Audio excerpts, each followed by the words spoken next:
La confiance est comme un papier, une fois qu'il est froissé, il ne peut retrouver sa forme originelle. Dans la vie, faites des erreurs, mais ne brisez jamais une confiance, parce que pardonner est facile, mais oublier et faire à nouveau confiance est parfois impossible.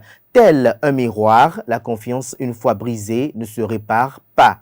Bonjour à toutes et à tous, bon réveil matinal, bienvenue sur Free Matin, ce rendez-vous matinal d'information, d'analyse et de divertissement sur ESAE TV. La rédaction vous propose ce matin des explications sur le fonctionnement et les avantages de la télévision numérique terrestre lancée officiellement au Bénin le vendredi dernier. À suivre également au cours de cette matinale, un rappel des faits de la conférence nationale des forces vives de la nation qui s'est tenue du 19 au 28 février 1990. Des précisions sur la catastrophe naturelle de magnitude qui a secoué la Turquie hier lundi 20 février vous sont révélées par Francis Fahmy dans sa présentation du bulletin matinal d'information, lequel bulletin matinal d'information viendra juste après ma présentation des unes des journaux afin que vous vous imprégniez des différents sujets qui constituent l'actualité au Bénin au petit matin de ce 21 février 2023. Pour ce qui est des sports, la 18e édition de la CAN U20 s'ouvre ce 19 février. Le Bénin défie ce jour la Zambie pour son premier match des phases de groupe à 18h, heure béninoise, aux Alexandria Stadium de l'Égypte. Colombe Oussou, dans sa présentation, révèle l'identité de 3 jeunes pépites à suivre durant la compétition de la CAN U20 Égypte 2023. Vous suivrez également quelques citoyens rencontrés dans la ville de Cotonou qui opinent sur le changement de nom des équipes nationales du Bénin. Francis Fahmy nous revient dans la rubrique définition du jour avec le sigle TNT, défini comme télévision numérique terrestre. L'origine et les avantages seront exposés par le chroniqueur au cours de sa seconde présentation.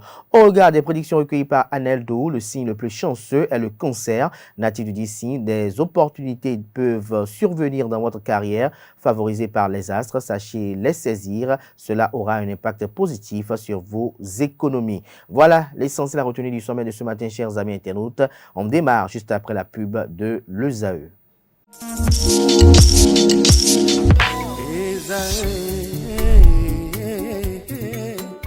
Bonne nouvelle pour la rentrée académique 2022-2023. L'École supérieure d'administration, d'économie, de journalisme et des métiers de l'audiovisuel ESAE vous ouvre les portes de ses différents sites. À Gbedjourmende, à Bomé-Calavi, à Kpakpa et même à Parakou, l'université ESAE vous offre des bons d'études et des demi-bourses dans toutes ses filières en licence 1, 2 et 3. Et pour les 100 premières inscriptions en master 1 et 2, bénéficiez des demi-bourses. Nouveau bachelier, vous avez au moins la mention assez bien. Inscrivez-vous vite à ESAE et bénéficiez d'un bon de 50 000 francs CFA. Étudiants, étudiantes et nouveaux bacheliers, payez 200 000 francs CFA en sciences de gestion, sciences économiques, sciences juridiques et en administration des affaires en licence 1, 2 et 3 et 500 000 francs CFA en master 1 et 2, 250 000 francs CFA en administration générale, administration des finances, journalisme et métiers de l'audiovisuel en licence 1, 2 et 3 et 600 000 francs CFA en master 1 et 2. Alors, inscrivez-vous vite et profitez des offres exceptionnelles mais également d'un enseignement de qualité à l'université d'excellence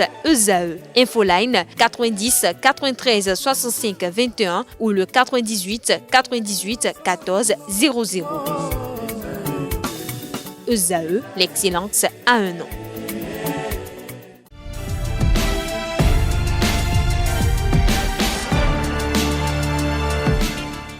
Bonjour à nouveau, chers amis internautes. Le quotidien béninois d'information générale et d'analyse, l'informateur titre ce matin en manchette « Interdiction des interpellations des conducteurs de taxi par les racoleurs. Vers la fin d'une pagaille, des préfets ont commencé par appeler à la discipline des racoleurs qui se substituent aux policiers et interpellent sur certains axes routiers les conducteurs de taxi. Retrouvez des détails sur cette information à la page 3 de la livraison de ce mardi matin. Toujours à la une de l'informateur de ce matin, conférence nationale de février 1990, Nicéphore Dieudonné Soglo entre bons souvenirs et regrets. Toujours à la une de l'informateur de ce matin, Cour de répression des infractions économiques et du terrorisme criette, un Français condamné à 7 ans de prison ferme. Toujours à la une de l'informateur de ce 21 février 2023, Assemblée nationale, cérémonie des couleurs, le président de l'institution parlementaire, Louis Vlavonou, reçoit les félicitations du personnel. L'oreille droite de la une de ce matin de l'informateur invite ses fidèles lecteurs à découvrir dans les colonnes de sa parution les productions journalistiques des étudiants en formation de journalisme à l'École supérieure d'administration, d'économie, de journalisme et des métiers de l'audiovisuel ESAE. Le quotidien national d'information ce matin en manchette parle du climat des affaires. Plus de 56 500 entreprises créées en 2022. Des précisions sur ce titre en page 5. Intérêt légal au Bénin. Le taux fixé pour 2023 vous est présenté en page 6. Télévision numérique terrestre. Quel changement dans l'espace audiovisuel? C'est à retrouver à la page 7 de la parution de ce matin du journal La Nation, ainsi que les avantages de la loi pour les investisseurs, notamment concernant la zone économique spéciale. Fraternité, ce matin en manchette, parle de remaniement ou continuité, avantages et inconvénients des deux options. C'est à retrouver en page 3 en illustration. Donc vous l'apercevez d'ailleurs sur vos écrans, la photo du président de la République, Patrice Talon. Toujours à la une de Fraternité de ce matin, célébration de ses 60 ans, les engagements de l'honorable Issa Salifou aux populations de Malanville, Karimama et Kandi vous sont retranscrits en page 2. Premier match du Bénin à la CAN U20, les juniors et le devoir d'honorer l'appellation les Guépards pour une victoire. Le matinal ce matin en manchette parle de corruption transfrontalière. Le Bénin confirmé meilleur élève de l'espace CE2AO. À en croire la manchette du journal de ce matin, le Bénin tient toujours le haut du pavé dans le classement des pays membres de la communauté économique des États de l'Afrique de l'Ouest CE2AO, où le risque de corruption transfrontalière est quasiment nul. C'est du moins ce qui ressort d'un compte rendu d'une mission effectuée par l'organisation non gouvernementale Bénin Diaspora Assistance révélée ce mois. Des détails sur l'article intégral en page 2. Conférence nationale des forces vives de février 1990. 33 ans après, Soglo s'en souvient. Il plaide pour une reconnaissance éternelle aux acteurs. Toujours à la une de Le Matinal de ce matin.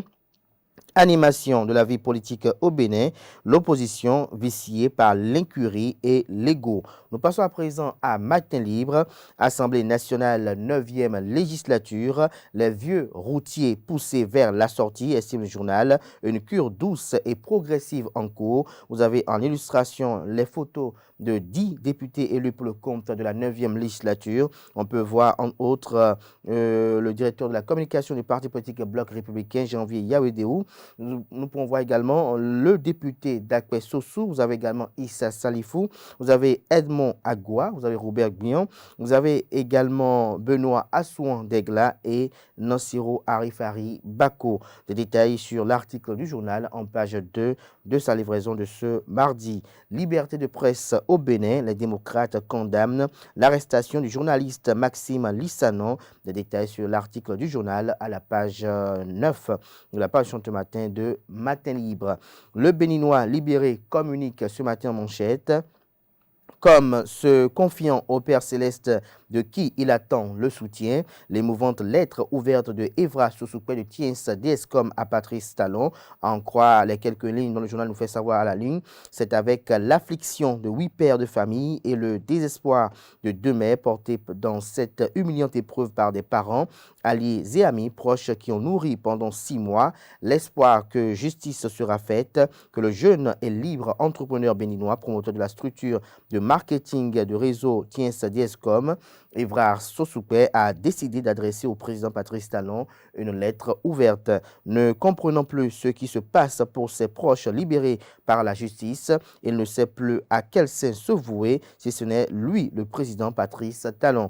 Et pour cause, ces 10 justiciables sont jugés blanchis et libérés par la Cour de répression des infractions économiques et du terrorisme criette depuis le 24 janvier 2023 pour certains et le 29 janvier 2023 pour d'autres. Ils sont demeurés au au moyen de curieux artifices à ce jour dans les liens de la détention préventive. Retrouvez la suite de l'article ainsi que la publication de la lettre ouverte dans les colonnes de la parution de ce matin de Le Béninois libéré qui propose également comme titre ce matin à sa une, Bénin criette, coupable d'une grosse escroquerie contre le Bénin, 7 ans de prison ferme contre 7 ans ferme, de prison ferme contre un compatriote de Macron. La Cour de répression des infractions économiques et du terrorisme criette de Mario Metonou ne connaît pas le colon, déduit le confrère de Le Béninois libéré qui nous apporte l'information selon laquelle Casimir Sossou démissionne du conseil municipal d'Aplaroué. Le potentiel ce matin en manchette, démission au conseil communal de Sakété, Olga Kitobi Adedoni, un acte d'engagement dans la fonction parlementaire. Toujours à la une du journal Le Potentiel de ce mardi, maintien des agents de Tiens d'ESCOM en prison malgré leur acquittement par la justice. Evra Sosoupé s'en remet au président Patrice Talon. Lire la première séquence de sa lettre ouverte adressée au chef de l'État. Toujours à la une de Le Potentiel de ce matin, Assemblée nationale, Louis Vlavonou, félicité pour sa réélection par le personnel. Le grand regard ce matin en manchette, 8e circonscription électorale. La bête noire de l'Union progressiste, le renouveau, Joseph Diogbenou recherche toujours la clé avec la mise en œuvre de la réforme du système partisan. Et suite aux 3 dernières élections, l'Union progressiste, le renouveau de Joseph Diogbenou se distingue comme le plus grand parti au nombre, ou on peut pas dire au regard du nombre de ses élus. Mais malgré cette suprématie nationale qui se confirme après élection après élection, l'Union progressiste de renouveau a encore du mal à s'imposer dans certaines circonscriptions électorales qui sont pourtant les fiefs. Retrouvés l'analyse du journal en page 2. Leur grand regard également à sa une ce matin, 33 ans après les assises de PLM à Lidjo. Nicéphore Dieudonné Soglo, toujours nostalgique de la conférence des forces vives de la nation. Éduc Action, ce matin en manchette, professionnalisme et épanouissement des enseignants, le SNEP Bénin en fait sa préoccupation dans le département de l'Atakora. Toujours à la une de Éducation de ce matin, Dr Déborah Gladys Humpé à propos de l'importance des activités parascolaires. Un enfant qui n'a pas joué deviendra un adulte irascible et très intolérant. Retrouvé l'intégralité de son intervention à la page 7. Dabaro ce matin à la une, solitude, un phénomène sociétal qui peut être fatal. Les solutions de l'anthropo-écologue Yamboti Kiansi sont à retrouver dans les colonnes de la page ce matin du journal qui propose également comme titre ce matin à sa une: lutte contre l'insécurité au nord du pays, un couvre-feu instauré dans 3 communes. Décryptage info ce matin en manchette, Bertrand Monet sur la production pétrolière. Au Nigeria, les vols de pétrole peuvent concerner jusqu'à 25% de la production. Retrouvez l'intégralité de son intervention en page 3. Le journal Le Routier ce matin à sa une, restauration de la culture et de la tradition. Ouegbo aura bientôt son chef traditionnel suprême. Le journal Le Chronomètre ce matin à sa une, infidélité des femmes et dislocation des foyers. Quel type de relation peut-on avoir avec un ex? S'interroge le journal. Retrouvez l'article en page 2. Toujours à la une du même journal ce matin, santé vers la réduction du coût de la dialyse au Bénin. Des précisions sur le titre dans les colonnes de sa parution de ce matin. Le révélateur du jour ce matin en manchette, coopération bénino-rwandaise. Patrice Talon envoie un message à Paul Kagame. Toujours à la une du même journal ce matin, Assemblée nationale, les fonctionnaires parlementaires félicitent Louis Béounou Vlavonou pour sa réélection à la tête du perchoir. Toujours à la une de Le Révélateur du jour de ce matin, prisonniers politiques exilés victimes de violences électorales, cela donne la nausée, dit cite Nicéphore Dieudonné Soglo, ancien président de la République du Bénin.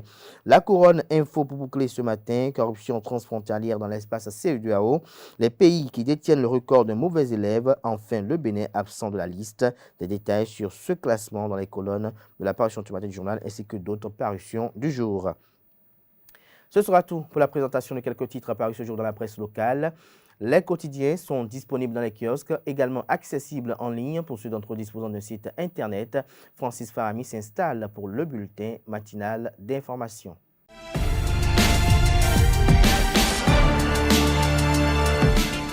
À toutes et à tous, bonjour. Bienvenue dans cette matinale. La télévision numérique terrestre TNT est désormais une réalité sur toute l'étendue du territoire national. Le ministère du Numérique et de la Digitalisation, en présence d'un parterre d'autorités politico-administratives, a procédé au lancement officiel de la TNT le vendredi 17 février 2023 sur le site de la quête du réseau de la télévision numérique terrestre situé à Abomey-Calavi. Dans l'élément à suivre, nous vous proposons de découvrir le contexte de création de la TNT avec Dieudonné Bokovo, ancien conseiller à la Haute Autorité de l'Audiovisuel et de la Communication AC. Toute communication se fait sur la base d'un support appelé fréquence, les canaux.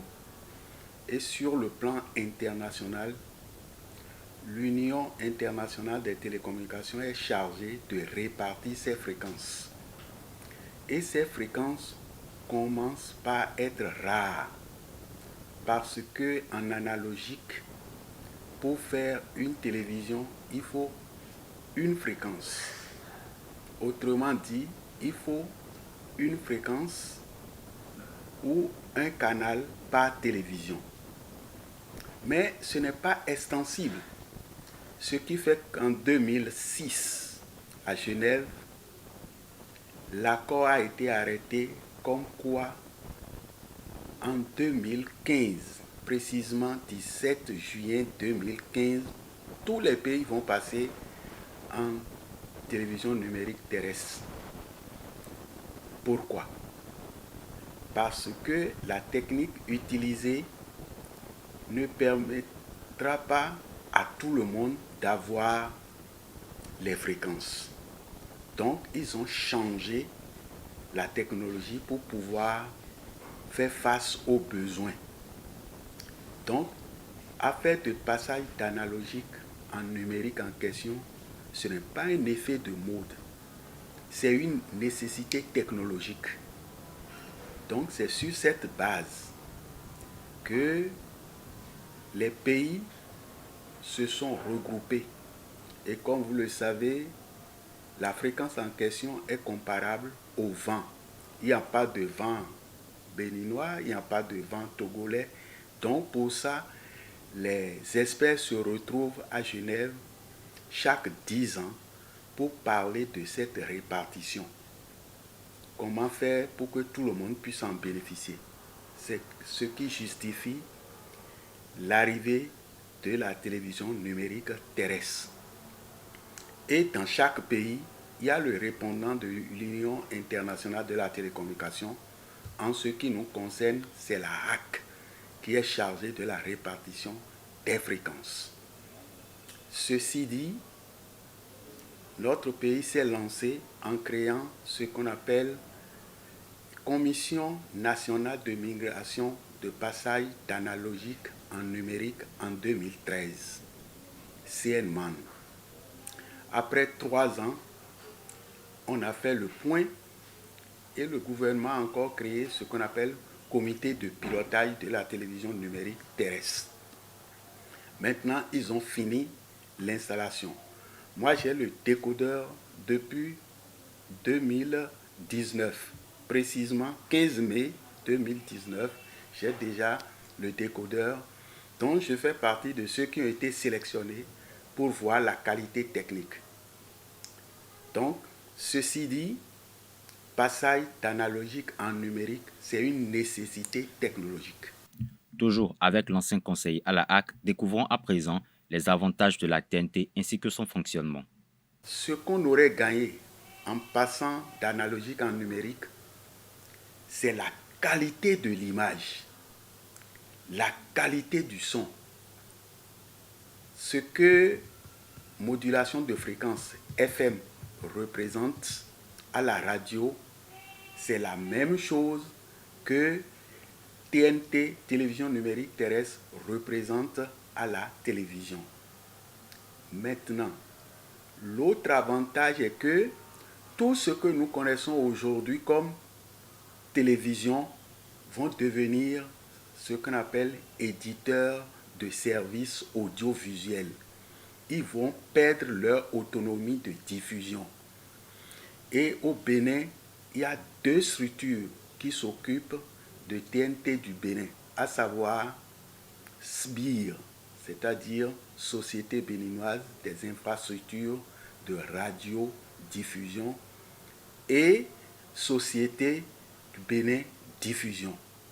Voilà à partir de maintenant ce qui va se passer. Mais pour être pratique, parce que sur le plan technologique, on ne fait pas ce qu'on veut, on fait ce qu'on doit faire. C'est pour ça que la RAC a lancé appel d'offres pour les décodeurs. Donc, il y a des caractéristiques techniques que les décodeurs vont respecter au Bénin. Et c'est la RAC qui a lancé, et il a gardé 3 et 4 promoteurs a été sélectionnés. Donc, c'est ceux-là seulement qui se chargeront de vendre les décodeurs. Parce que si vous entendez seulement télévision numérique terrestre et vous allez chercher n'importe quel décodeur, ça ne marcherait pas. En ce qui concerne le Bénin, on a retenu DVB-T2, qui veut dire division TVB, télédiffusion, broadcasting, deuxième génération. Donc, et en ce qui concerne l'image, il y a aussi la modulation HEVC, High Efficiency Video Coding.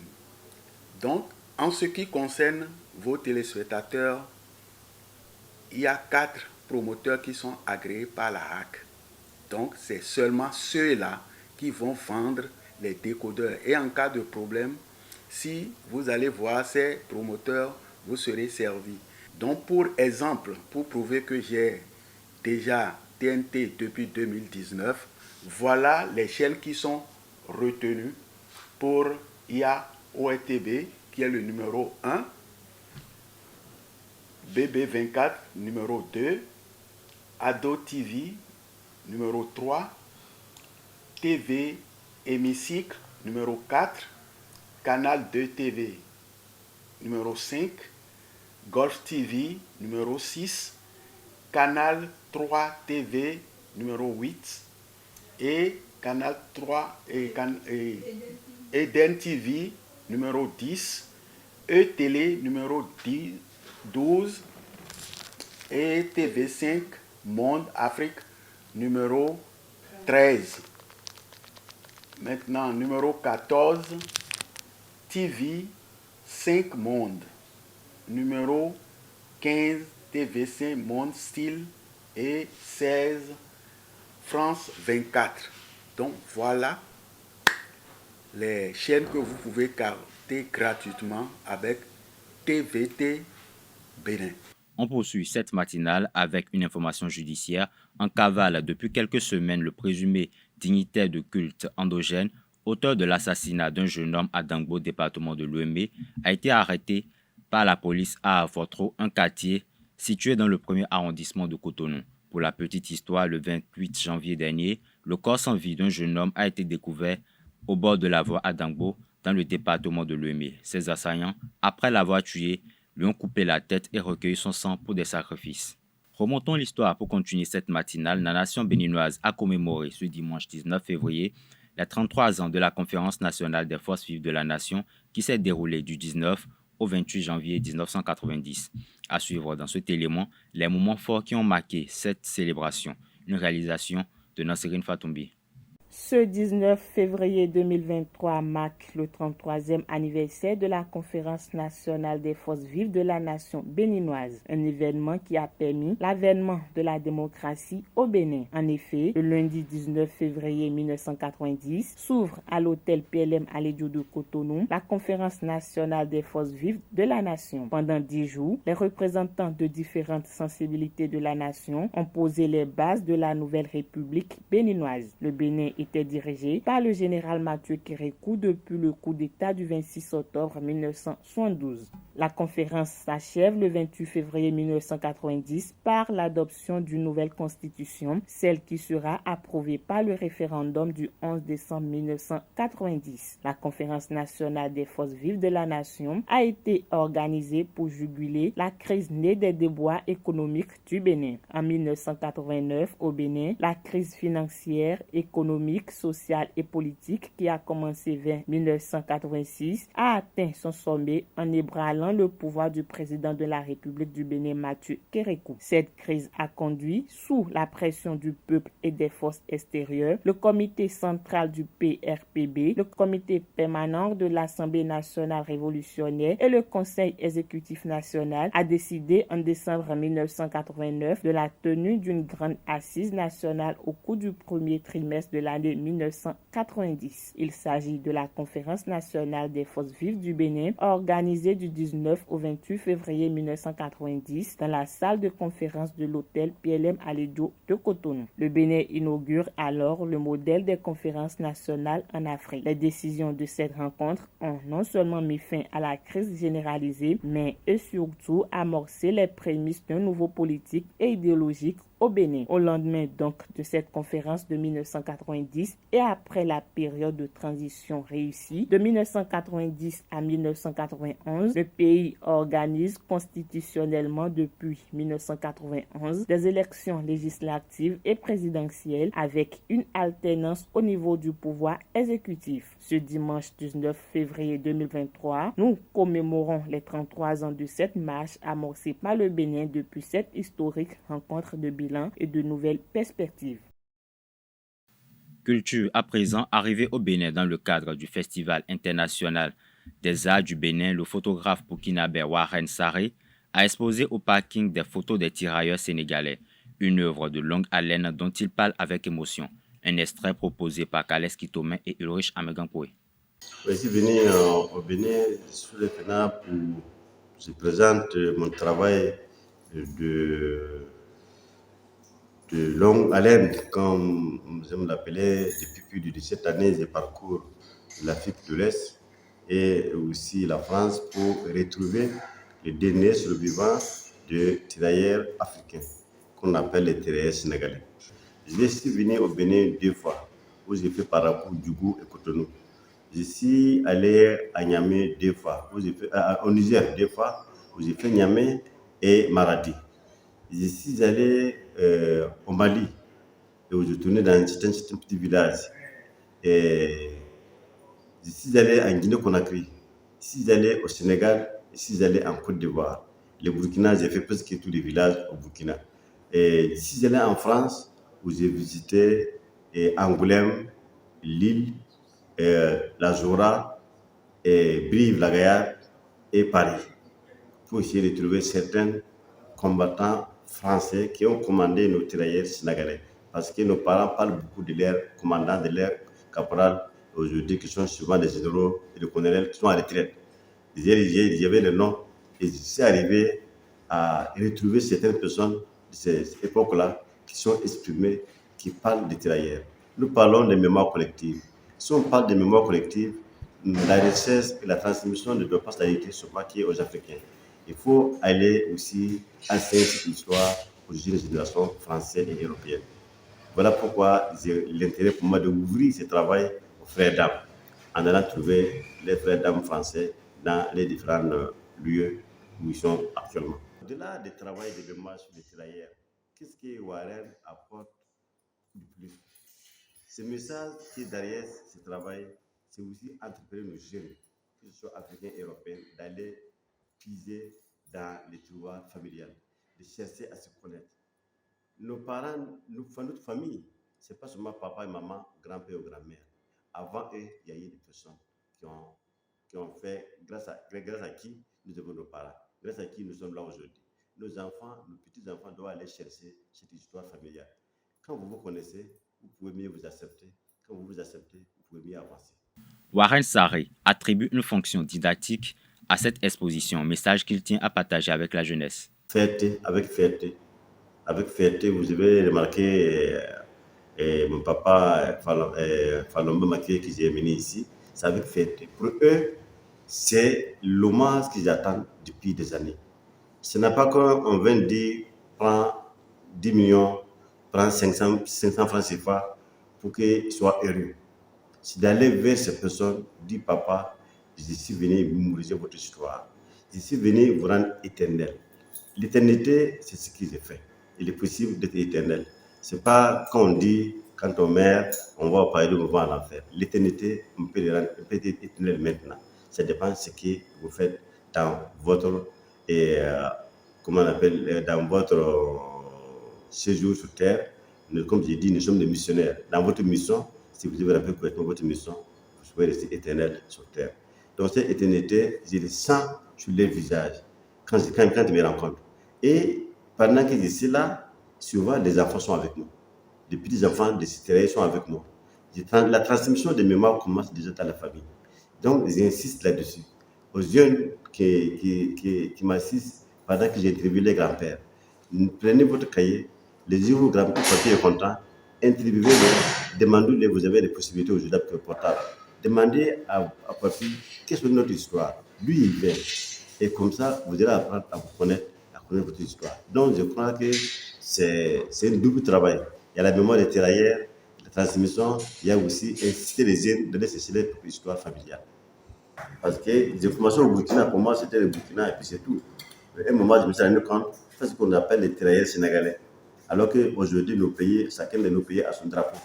S'il n'y avait pas de drapeau, on n'a pas le président, on ne va pas mettre ce drapeau, on va garder toujours les Sénégalais. Donc, ce n'est pas contre le Sénégal, mais c'est dire qu'il faut permettre à nos enfants de ces différents pays-là de découvrir dans un manuel ou dans un documentaire qu'on parle de leurs grands-pères. Je crois que ça va être une fierté pour ces enfants de savoir que dans mon pays aussi, ces hommes qu'on appelle tirailleurs sénégalais à l'époque, mon grand-père, mon arrière-grand-père a participé à ces moments-là. Donc, pour moi, il est nécessaire de faire intervenir toutes ces personnes à travers les drapeaux, à partir des noms à laquelle chacun de nous donne à son pays.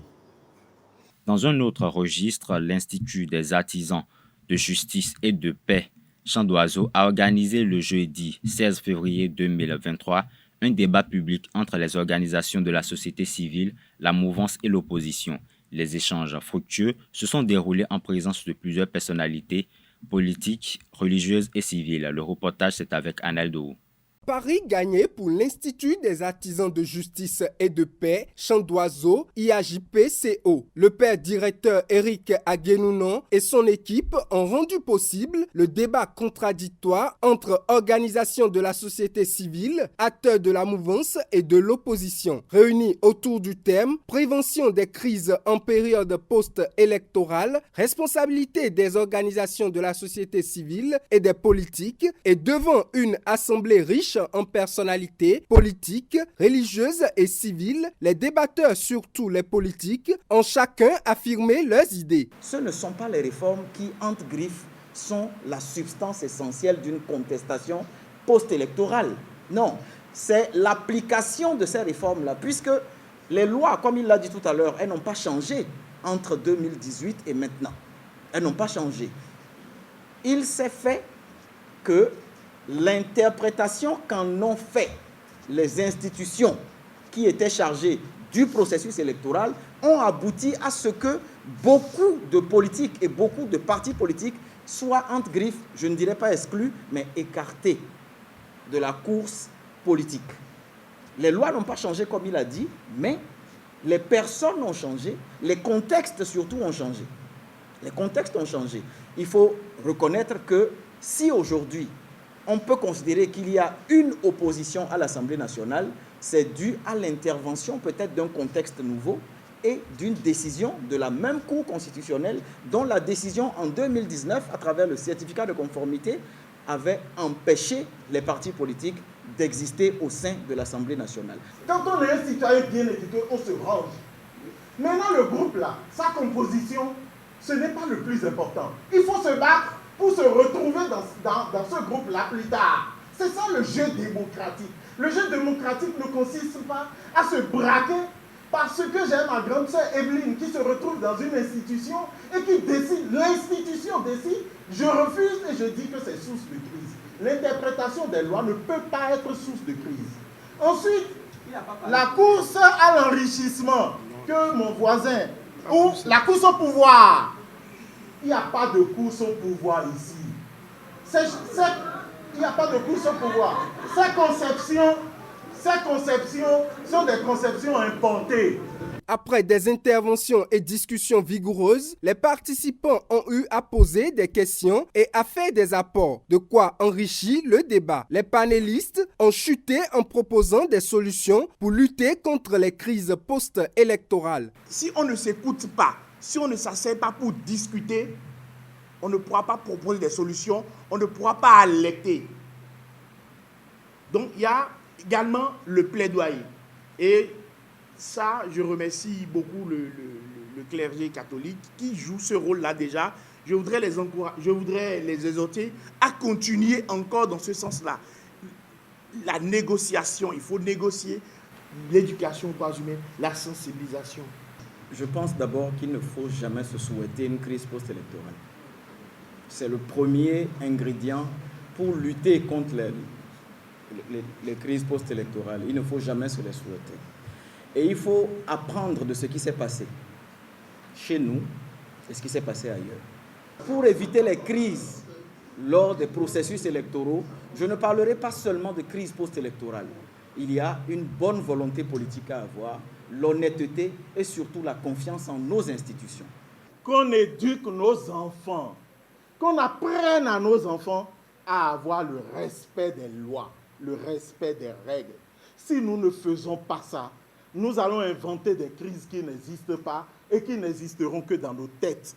Alors, je donne acte à mon frère Nouroudine qui parle de répression, répression de la pagaille, répression de la pagaille, répression du désordre.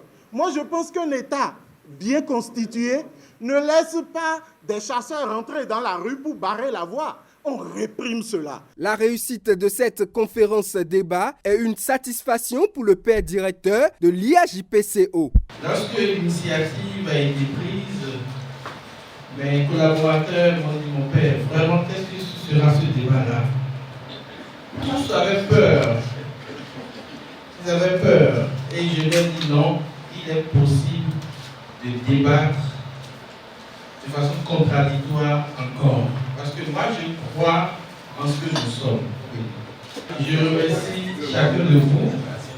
Je remercie toutes les personnalités qui sont venues. Certaines personnalités sont parties, mais je crois que la personnalité la plus représentative, c'est le ministre, secrétaire général, adjoint du gouvernement. Ailleurs, le secrétaire général a rang de ministre. Et je le remercie les deux.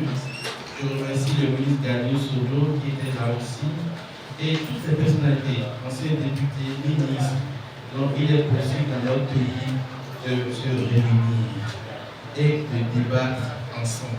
L'IAJPCO réussit cette deuxième étape de son programme de 2023. Le cap est désormais mis sur la prochaine conférence, des ateliers et groupes de discussion et de réflexion. La Fondation Huguette et Claude a tenu son assemblée générale ordinaire de l'année 2023 le samedi 18 février 2023. Ces assises ont eu lieu en présence des membres et sympathisants de la Fondation. Annelle Dou pour le reportage. Se réunit pour faire le point des activités de 2022 et programmer celles de 2023. C'est ce qui a réuni les têtes pensantes de la Fondation Huguette et Claude HEC en Assemblée Générale Ordinaire. Ce moment de discussion a permis aux membres du bureau exécutif de présenter les différents rapports. Le premier budget prévisionnel des recettes et des dépenses pour l'année 2022 a été voté le samedi 22 janvier 2022 et s'élevait à 5 180 000. Les réalisations au cours de l'année 2022 ont atteint le niveau ci-après.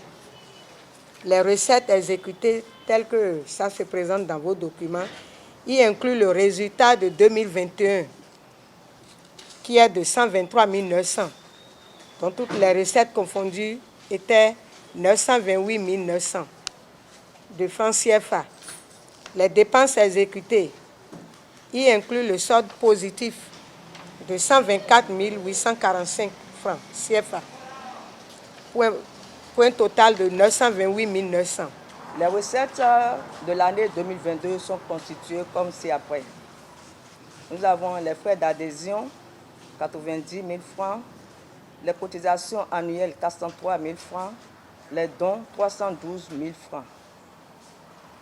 Et pour ce qui concerne les dépenses totales s'élèvent à 804 055 francs CFA, ce qui dégage un solde positif de 124 845 francs. À la suite de ces différents rapports, la vingtaine de membres présents a échangé sur les ajustements. Les uns et les autres ont apporté assez d'éclaircissements, assez de contributions et nous allons en tenir compte pour corriger les documents avant de les mettre en circulation. Et aussi, nous avons pu discuter des activités qui sont les activités nouvelles pour l'année 2023, que nous espérons être déjà prospères pour nous. Et nous allons revenir d'un moment à l'autre vers les téléspectateurs, tous les personnes qui sont membres de vos réseaux sociaux, pour les solliciter chaque fois que nous aurons envie de mener une activité. La Fondation HEC s'arme ainsi pour la mise en œuvre de ces activités pour l'année 2023, de quoi impacter positivement la vie de ses membres et surtout la vie des enfants vulnérables. La Corporation nationale des aumôneries évangéliques, CONACE Chaplin, Bénin Antidrogue, a organisé le samedi 18 février 2023 une campagne de dons de sang à la mission évangélique Les Bénis de l'Éternel de Calavi. Cette activité, marquant la célébration de l'anniversaire de Carlos Aroba, le général global de cet organisme social, vise à sensibiliser la population béninoise sur l'importance du don de sang et à promouvoir la santé publique. Reportage Setondelaros Adjagwenon. On a dit Dieu, patrie, discipline. Dieu, nous avons déjà prié. Patrie, nous donnons notre sang pour notre patrie. Et la discipline, c'est CONACE Chaplin Bénin, département antidrogue.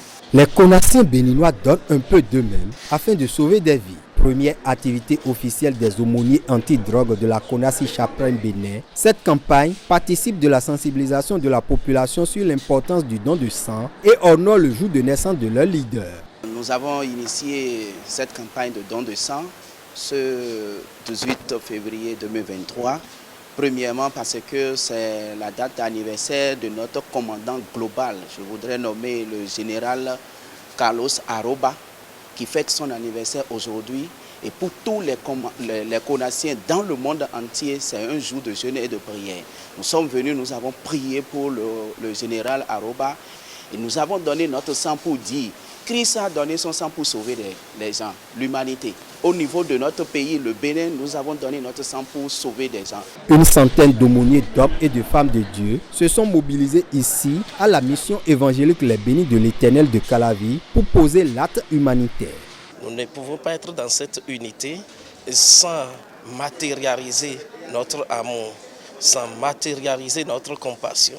C'est d'ailleurs à cause de ça que nous nous sommes regroupés ce matin pour témoigner notre amour envers les peuples, ceux qui souffrent dans les hôpitaux, les femmes enceintes, les enfants et toute personne qui en a vraiment besoin du sang.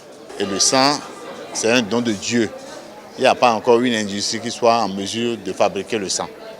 Donc nous ne pouvons que nous appuyer, nous confier à Dieu pour sauver des vies en donnant la vie. Aux compatriotes, aux amis qui ont peur de donner leur sang, je les rassure, je les confie au Seigneur de toucher leur cœur. C'est parce qu'en fait, ils ne comprennent pas le bien fondé de la chose. Le commandant Hangbe se réjouit de l'engouement noté lors de la présente campagne qui intervient quelques semaines après les assises de Calavi. C'est merveilleux. Vous avez vu beaucoup de personnes derrière moi. C'est pour dire, au niveau de Konasi Chapelaine Antidrogue, nous, la réforme est en marche à notre niveau et les activités, nous n'allons pas partir nous asseoir. Juste après cette activité, vous allez voir, nous allons créer déjà des commissions qui vont partir sur le terrain pour commencer les activités. La réforme est en marche au niveau du département antidrogue. Formation de nouveaux aumôniers et de conseillers thérapeutiques antidrogue. Campagne de sensibilisation. Plusieurs autres activités sont prévues dans les tout prochains jours, semaines et mois pour mieux impacter la vie de la population béninoise.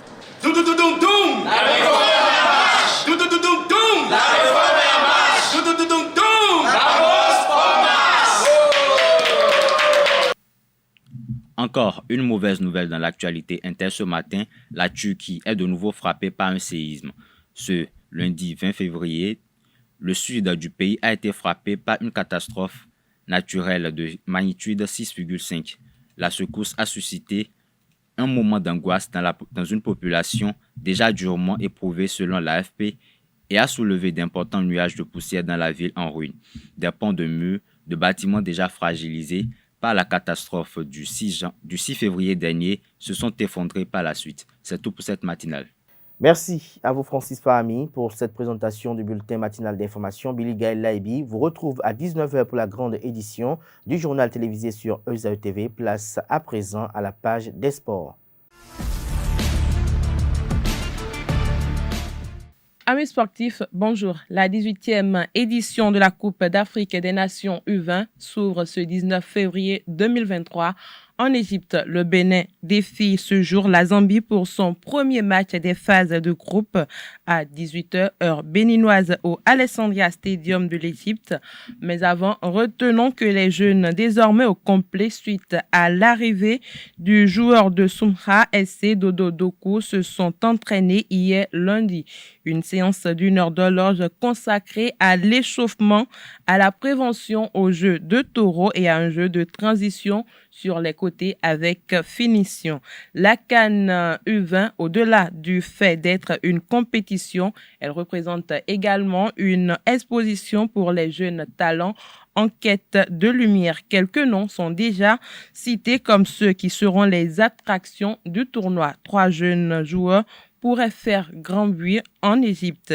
Il s'agit de Mamine Sagnan de la Gambie, de Shams El Djebali de la Tunisie et du Béninois Ouourou Taminou. Mamine Sagnan de la Gambie, évoluant dans l'équipe réserve du Bayern Munich, est désormais considéré comme l'arme offensive numéro 1 de l'équipe.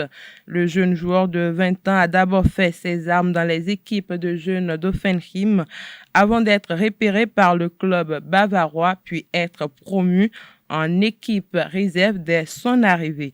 Disposant également de la nationalité allemande, il a finalement décidé de représenter la terre de ses ancêtres.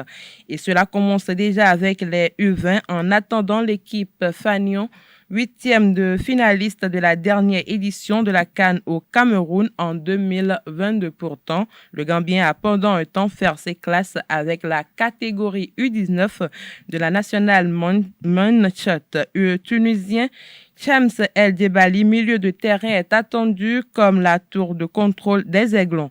Présenté comme un crack en devenir, le joueur de 19 ans a déjà quelques références notables au haut niveau. À la base, joueur des moins de 19 ans de l'Olympique lyonnais, il se retrouve propulsé en équipe réserve. Il découvre ainsi le national et se rapproche de plus en plus de l'équipe première. Sa saison 2021-2022 est contrastée. S'il réalise un exercice satisfaisant avec Lyon, il manquera tout de même une bonne partie de la saison.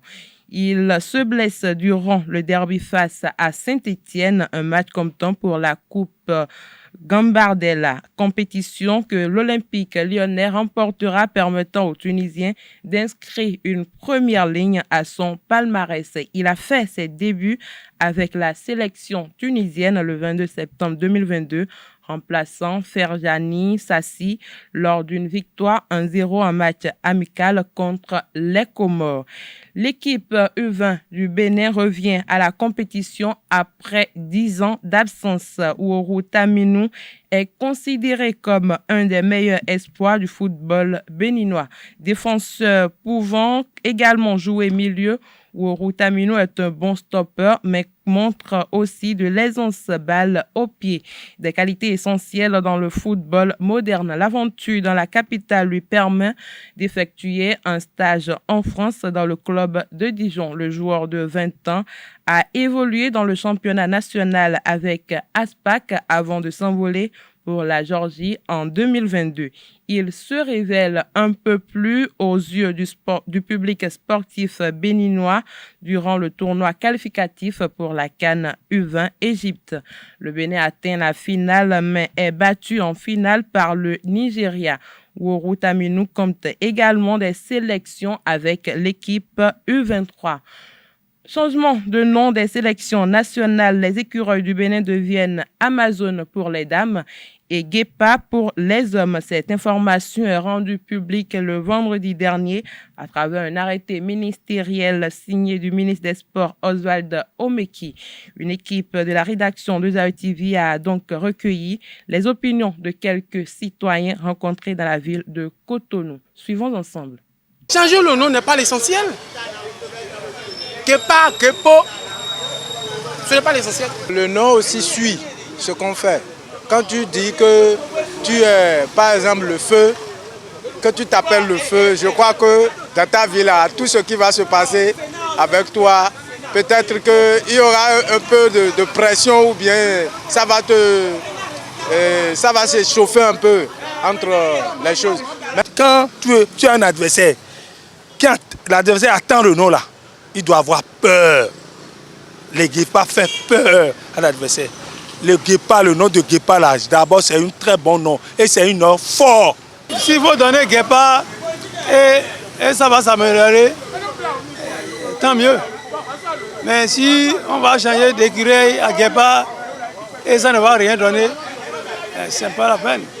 Les femmes aussi Amazon, bon, pour les femmes il n'y a pas de problème. Il y a un artiste qui a chanté pour les écureuils. Et maintenant, d'un coup, ils ont supprimé les écureuils, c'est devenu des guépas. Ce n'est pas si bon. Mais je les encourage pour qu'ils partent loin avec ce nouveau prénom de leurs équipes qu'ils ont. Et je les soutiens beaucoup. Le nom des garçons qu'ils ont changé, soi-disant guépa, ce n'est pas le nom qui veut jouer sur le terrain. Non, j'ignore. Moi, ça ne me gêne pas. Hein. Aucun des deux noms ne me gêne pas. Ou même Python, tout ça là. C'est pas là le problème. Ce nom ne peut rien changer. Que ça soit écureuil ou guépard, ça ne changera rien si les acteurs n'ont pas la hargne, n'ont pas le patriotisme, ne travaillent pas sincèrement, sérieusement pour que nous puissions avoir l'impact de résultat du football béninois, c'est-à-dire avoir la CAN ou la Coupe du Monde, ou que le Bénin soit champion de l'Afrique par rapport au football du Coupe des champions, ou dernièrement, c'est le Maroc qui a accueilli la Coupe du Monde des clubs champions du monde. On ne peut pas avoir deux noms de football au Bénin. Il faudrait que les deux noms, il faudrait que les deux fédérations donnent Guépa et Guépa, soit Amazon, Amazon. Moi, je ne sais pas dans quel intérêt on donne Amazon pour le football féminin du béninoise plutôt, et encore Guépa pour l'autre encore le foot. Le Bénin est 2 ou bien le Bénin est 3. Si le Bénin est 1, il faudrait qu'on donne un seul nom pour les deux fédérations. Ces deux changements disent Amazon et Guépa, selon moi, je vois que ce n'est pas bon. Si vous voulez encore vite se corriger, je vois que c'est mieux. Il y a un pays qui ont comme nom le coq, c'est la France. Et le coq a eu 2 fois la Coupe du Monde. Ce que je vais dire simplement, quels sont les acteurs du BF et de tous ceux qui organisent le football chez moi au Bénin. Est-ce qu'ils sont sérieux eux-mêmes? Est-ce qu'ils veulent l'avancement de ce football-là? S'ils veulent, nous aurons les résultats. Mais s'ils ne veulent pas, nous allons toujours tourner en rond. Et je répète, ce n'est pas Guépa, ce n'est pas ceci. Moi, je suis élève à Guégamé. L'équipe de Guégamé s'appelle les Guépards. Depuis des années. ça devient quoi?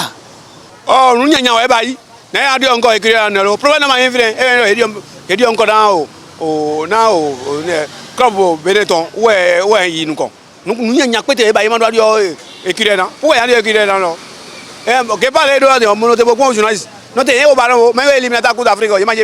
C'est le nom écureuil qu'ils ont. Jusqu'à ils ont battu dans ce pays le Maroc.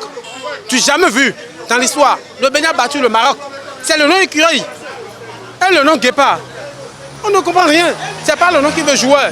Qui veut jouer. C'est les joueurs qui veulent jouer. Les choses qui sont devenues des Amazones, ça, je trouve que c'est très bien. Parce que lorsqu'on les appelle des Amazones, ils vont donner du courage, de la force, ils vont bien progresser et bien jouer du ballon. Moi aussi, je joue du ballon, donc je les encourage parce que moi aussi, je vais devenir les Amazones du Bénin. Donc je les remercie franchement pour ce nom qu'ils ont donné aux femmes. Le nom Amazone, ça c'est un vrai nom.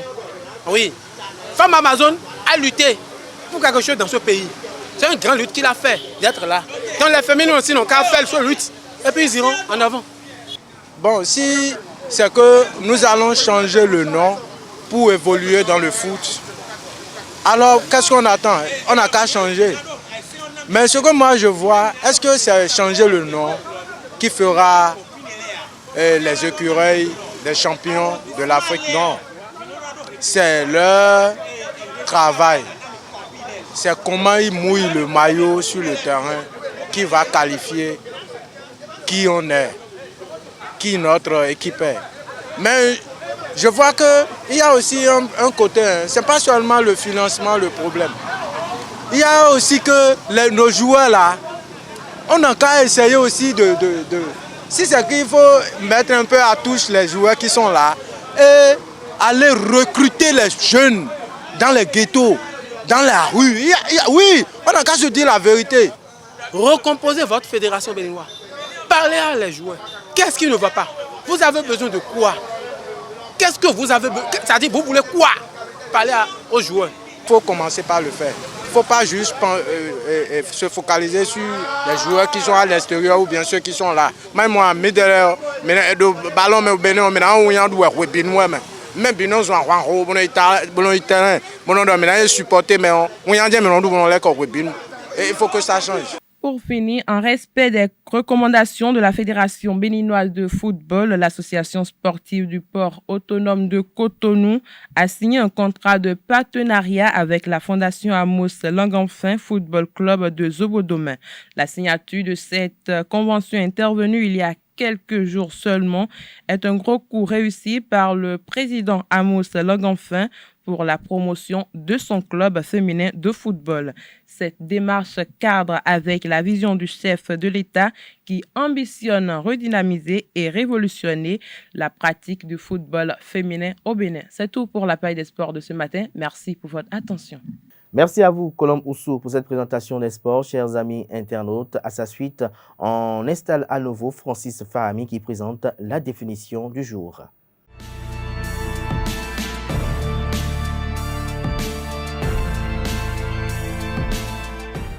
À nouveau, bonjour. La télévision numérique terrestre TNT est une évolution technique en matière de télédiffusion fondée sur la diffusion de signaux de télévision numérique par un réseau de réémetteurs hertziens terrestres par rapport à la télévision analogique terrestre à laquelle elle se substitue. La télévision numérique terrestre permet de réduire l'occupation du spectre électromagnétique tout en multipliant le nombre de chaînes par fréquence grâce à l'utilisation de modulation et normes adaptées d'obtenir une meilleure qualité d'image ainsi que de réduire les coûts d'exploitation pour la diffusion et la retransmission une fois les coûts de mise à niveau amortis.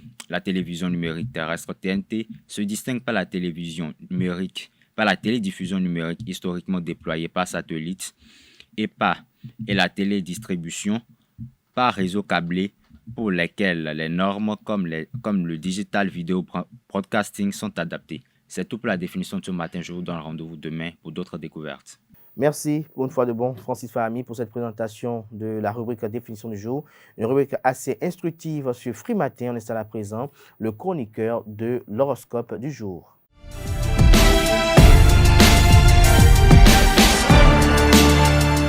Mesdames et messieurs, bonjour et bienvenue dans l'horoscope de ce 21 février 2023.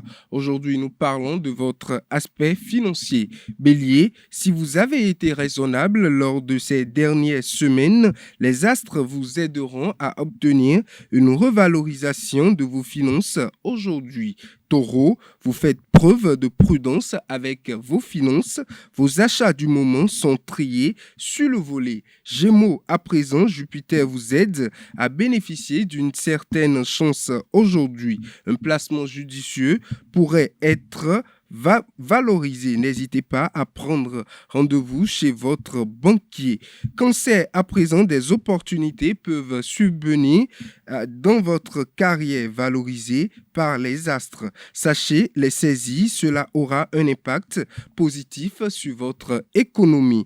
Lion, les échanges sont nombreux, mais pas très lucratifs en ce qui vous concerne. Le courant passerait beaucoup mieux avec vos interlocuteurs si vos démarches étaient désintéressées, mais vous ne pouvez pas prendre le risque de faire trop d'efforts à perte. Vierge, à présent, l'heure est au compte. Il paraît opportun de délester d'abonnements à des clubs ou à des magazines qui ne sont plus utilisés. Balance, à présent, vous attirez des opportunités, vous attirez plutôt la prospérité et des opportunités. La chance s'annonce très bénéfique pour votre portefeuille. Scorpion, à présent, la période est propice pour trouver un équilibre dans vos finances personnelles. Entre épargne et placement, vous avez le bon instinct. Sagittaire, par votre intégrité et votre sens de l'organisation, vos comptes se portent merveilleusement bien. Capricorne, atteindre vos objectifs vous paraît plus aisé que de coutume. Verseau, avant-dernier signe, journée positive du côté de vos finances, du moment néanmoins qu'elles sont en ordre et que vous n'avez pas trop oublié de vérifier vos factures. Poisson, pour finir, du côté finances, les choses vous échappent. Reprenez-vous et essayez de faire preuve de lucidité. Mesdames et messieurs, c'est tout pour l'horoscope de ce 21 février 2023. Merci Aneldo pour cette présentation des prévisions astrologiques. Ainsi prend fin Free Matin ce matin à tout un chacun. Merci pour l'attention. Portez-vous bien. À demain si Dieu le veut.